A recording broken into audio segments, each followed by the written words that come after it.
Alors, le titre aujourd'hui, c'est « Le ridicule ne tue pas ». Je suis la preuve vivante de ça. Et oui, parce que des diplômes, ça donne pas tout. Je peux être assez, j'ai envie de dire assez niaiseuse parfois. Bon, là, mon toupette m'énerve. OK. Alors, je commence. Je suis la preuve vivante que le ridicule ne tue pas. J'ai vécu tout au long de mes années de pratique des situations loufoques où j'aurais aimé mieux être ailleurs. Lors de mes premières bévues, je rougissais comme un coq, j'avais des sueurs et je bégayais allègrement. Mais maintenant, avec l'expérience et la maturité, j'assume beaucoup mieux mes niaiseries et j'applique très bien le proverbe qui dit « Vaut mieux en rire qu'en pleurer ». Je fais une parenthèse, j'ai commencé ma chaufférence « Vaut mieux en rire avant de partir ». Si jamais il y en a des gens d'Amos et des environs que ça vous intéresse de venir voir ça, c'est au Chac à tous les mardis jusqu'au 20 décembre inclusivement à 19 h. Les billets sont en vente sur mon site internet marie-josée-saint-laurent.com/chaufférence. Fermez la parenthèse.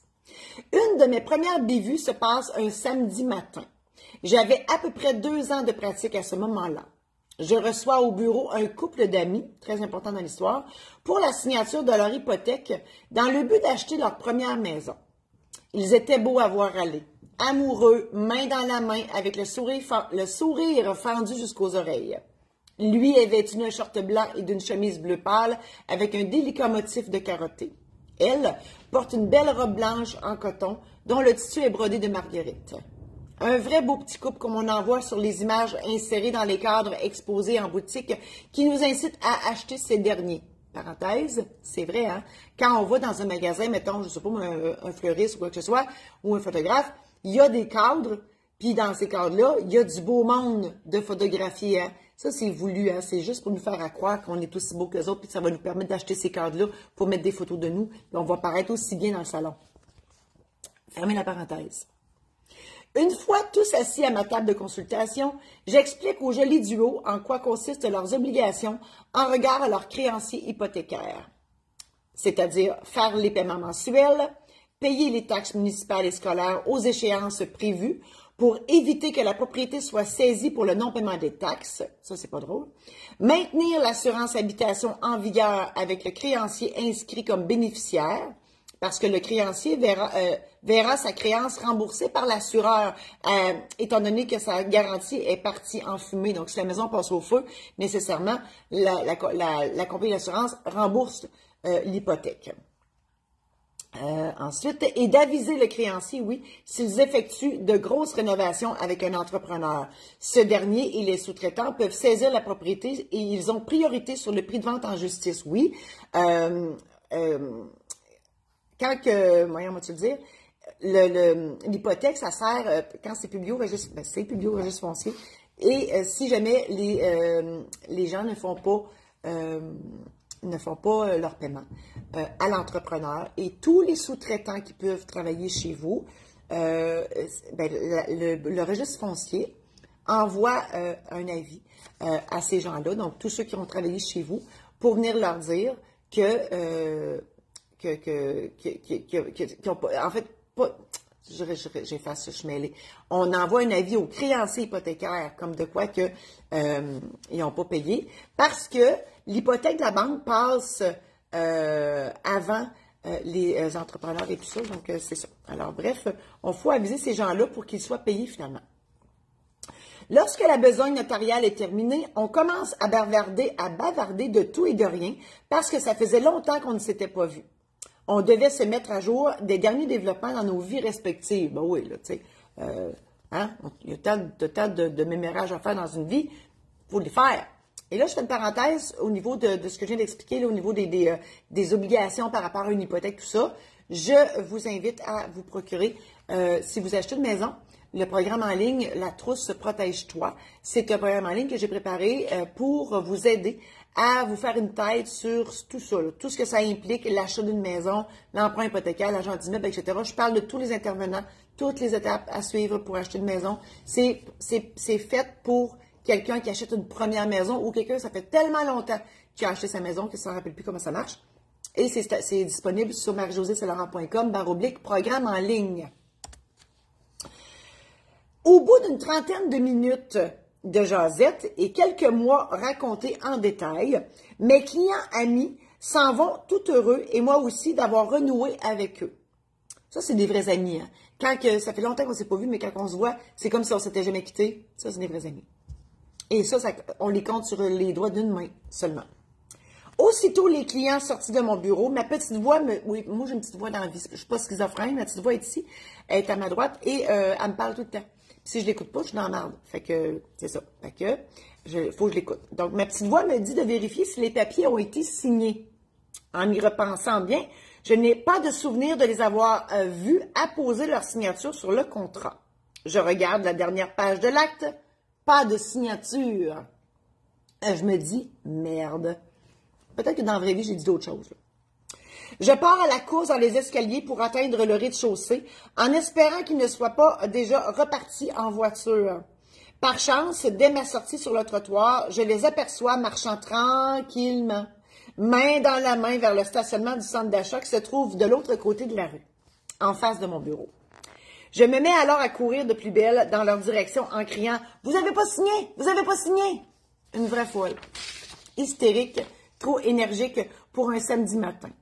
En entendant mes cris, ils se retournent tranquillement en me dévisageant avec un gros point d'interrogation dans la face, ne sachant pas ce qui se passe. C'est sûr que les autres, ils se disaient « C'est qui la folle qui crie après nous autres? Là? Qu'est-ce qui se passe ce matin? Samedi matin, il est 9 h à peu près. Là. » À bout de souffle, je leur explique que j'ai oublié de les faire signer et eux de me dire qu'ils se posaient justement la question à savoir s'ils avaient signé quelque chose. Ils suivaient plus que moi, eux autres. Là.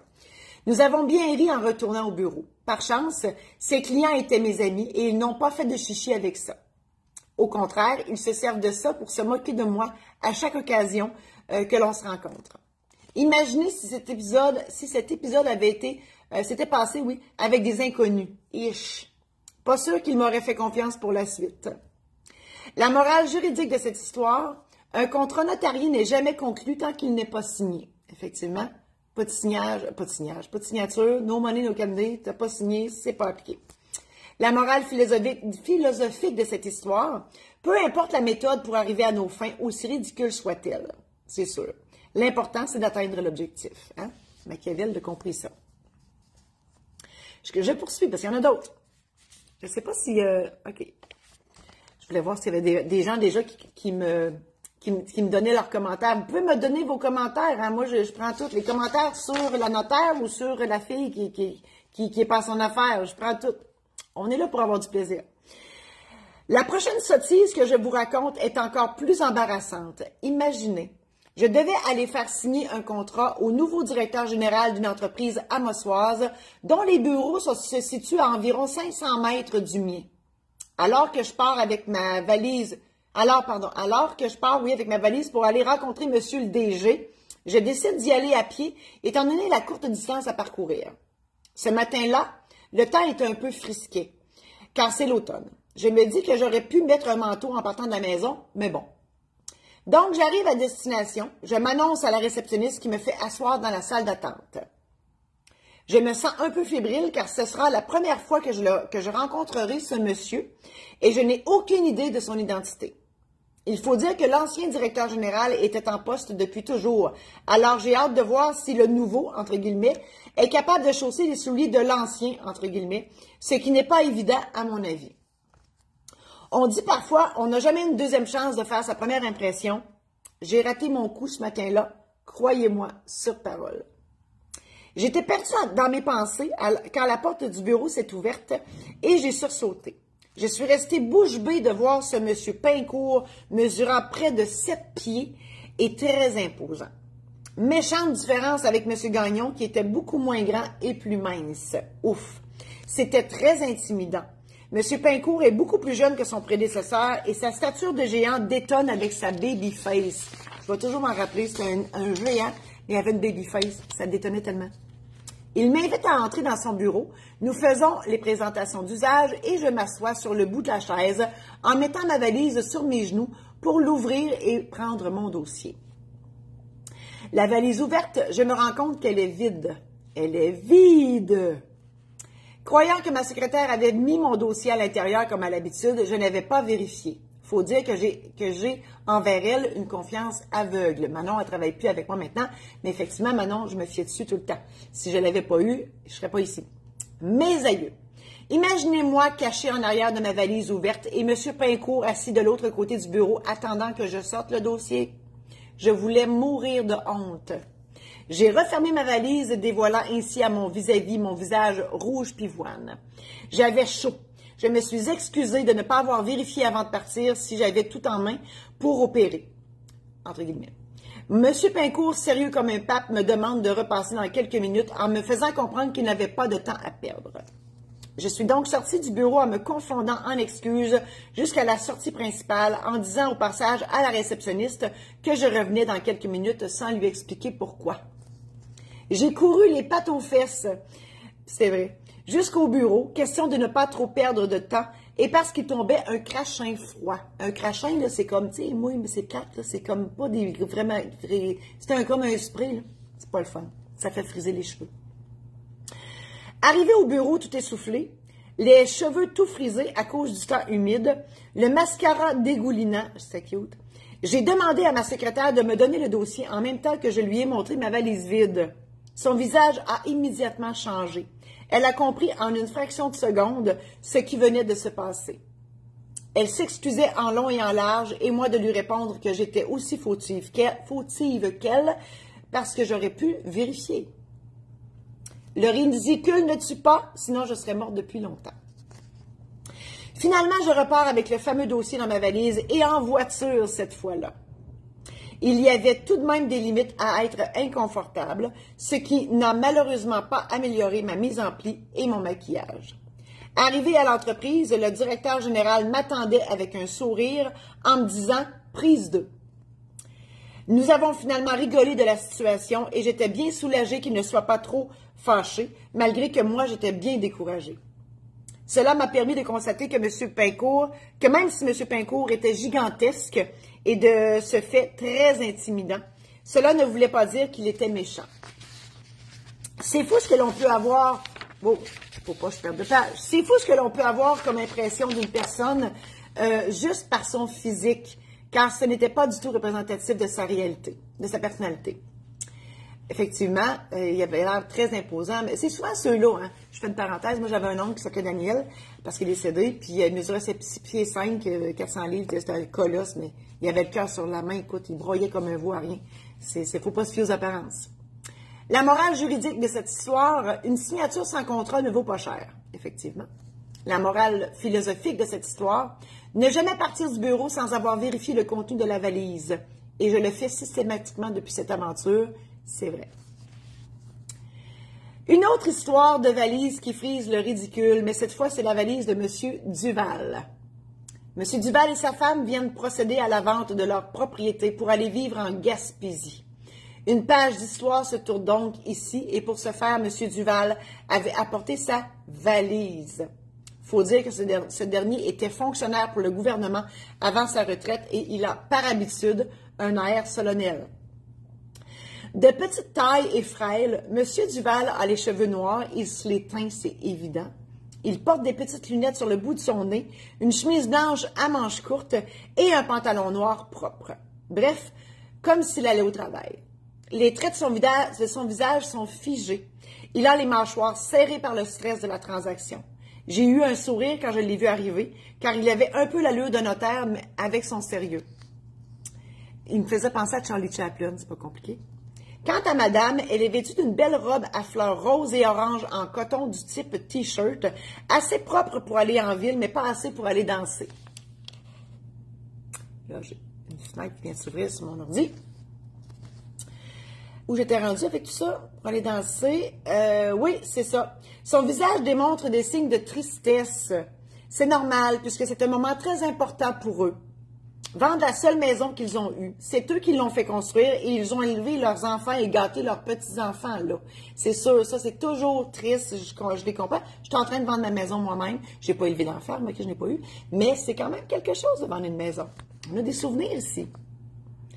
Se départir du bien le plus important qu'on possède en termes de valeur et de signification, c'est pas rien. C'est assez pour rendre n'importe qui un peu sur les nerfs et nostalgique à la fois.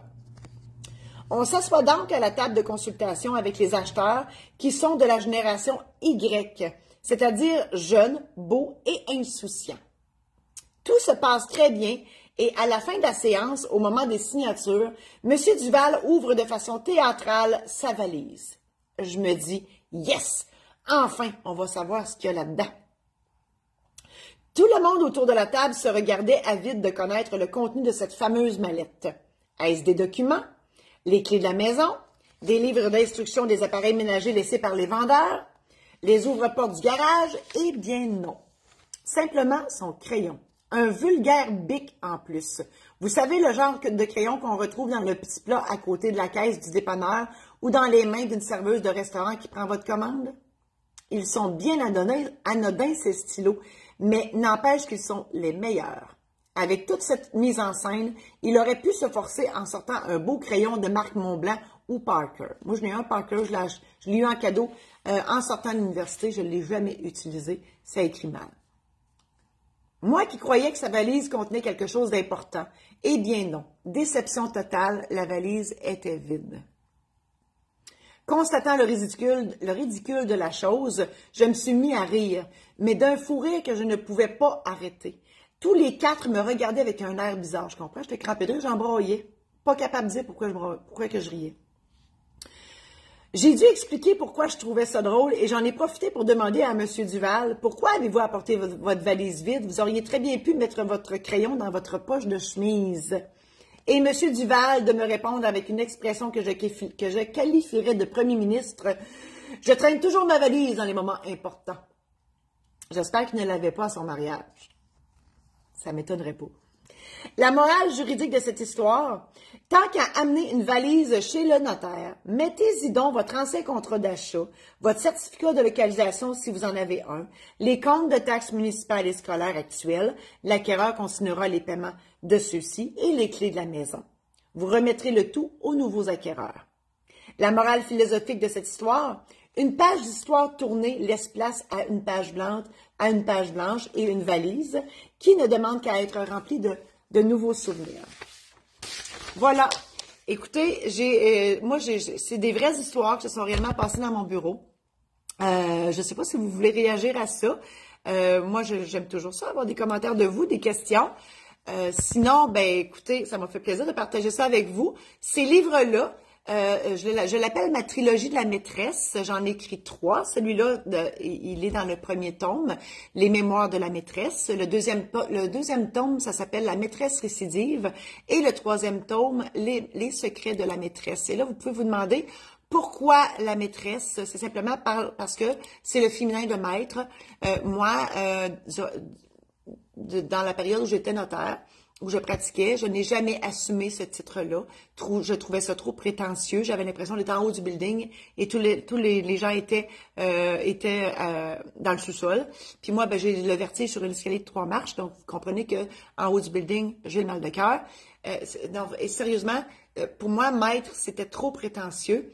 Et à la blague, j'ai décidé. Donc, la vraie raison pourquoi le mot maîtresse, je ne vous dévoile pas le secret, c'est dans le tome 1. Dans les premières pages du livre. Ces livres-là sont disponibles soit séparément ou ensemble sur le site de la maison d'édition Saint-Laurent.com. Oui, parce que je suis auteure, je suis aussi éditrice et je suis désolée pour ceux qui aiment le terme autrice. Je suis pas capable de dire ça dans la vie, moi. Je trouve que ça a l'air du nom d'une maladie. Moi, c'est auteure ou écrivaine. Mais écrivaine, j'aime pas le V dedans. Écrivaine, le veine m'énerve. Auteure. Je vous invite aussi à visiter mon site internet marie-josée-saint-laurent.com où là, il y a des nouveautés dedans. Là, OK? Là, il est vraiment top notch. Là, je suis bien contente. Je parle des programmes en ligne. Ensuite, de mes chaufférances, parce que je suis actuellement en résidence à Amos, au bar au Chac pour ma chaufférance. C'est pas un show, c'est pas une conférence, c'est une chaufférance, c'est un petit quelque chose entre les deux. Non, un grand quelque chose entre les deux. Vaut mieux en rire avant de partir. Les billets sont en vente sur l'onglet chaufférance. J'ai aussi mes livres, vous pouvez aussi les voir là.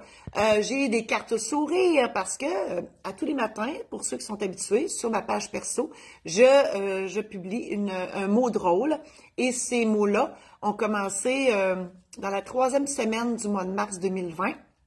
quand la Terre a arrêté de tourner avec la pandémie, moi, je me suis dit, qu'est-ce que moi, je pourrais faire pour mettre du soleil dans la vie des gens et le tout sans prétention, en toute humilité. Et j'ai commencé à écrire des mots drôles et je n'ai pas cessé depuis. Et j'offre ces mots drôles-là, soit à des gens qui veulent mettre ça dans un cadre numérique sur un meuble du salon. Puis quand les gens sont là, ben ça se peut que vous avez de la visite, ben ils regardent ça. Durant le temps que vous allez chercher leur drink à la cuisine. Ça peut être aussi pour tous ceux et celles qui ont une salle d'attente. Ça prend un écran et c'est une clé USB ou un lien Internet que je vous envoie et vous mettez ça là. Et durant le temps que les gens patientent, ben ils sont pas en yarbe après vous parce que ça prend trop de temps, vous êtes en retard dans votre horaire. Ils regardent ça puis ils se mettent à rire. Alors ça, c'est une chose aussi que vous pouvez vous procurer. Et il y a aussi les biographies, parce que oui, dans la vie, j'écris des biographies pour ceux et celles qui veulent partager avec d'autres leurs expériences, parce que, puis là, c'est le temps de pas être trop humble, OK? C'est sûr que nous, on se voit pas aller, hein. On ne se voit pas aller, fait que, mais les autres, ils vous voient aller. Puis ça se peut qu'il y ait des gens qui disent qu'Caroline devrait écrire ses mémoires, mais ça serait le fun de lire ça. Donc, je fais ça pour vous. Ça peut être pour une personne, une famille. Ça peut être pour une entreprise, une organisation, un club social, limite. Donc, tout ça est là, toutes les informations sont là. Et bien évidemment, le dernier onglet, ce sont les cérémonies, parce que je fais des cérémonies de mariage. Et curieusement, je fais une parenthèse, je suis maître de cérémonie de mariage, maître de cérémonie de funérailles et de mise en terre, maître de cérémonie tout court. Et quand je dis maître, dans ce cadre-là, ça marche. Je trouve pas ça prétentieux. Mystère.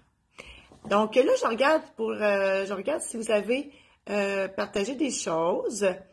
Ben non, personne ne me parle. Ben coudonc, je vous remercie infiniment d'avoir assisté à cette lecture. Et je dois vous dire aussi que tout ça, tout ce que je vous partage sur Facebook, je fais aussi une conférence humoristique de ça. OK? Là, c'est pas de la lecture comme je le fais là, mais je raconte à la manière, si on veut, de Jean-Marc Parent. Ce que vous avez remarqué, je fais énormément de parenthèses dans la vie. Donc, ça, c'est un show que, éventuellement, je vais être en tournée avec, mais vous pouvez le commander aussi si vous avez un événement à organiser puis il vous manque 2 heures dans votre horaire à combler, ben je peux, avec plaisir, combler ces 2 heures-là. Voilà, c'est tout pour aujourd'hui. Je vous remercie infiniment et on se voit la semaine prochaine.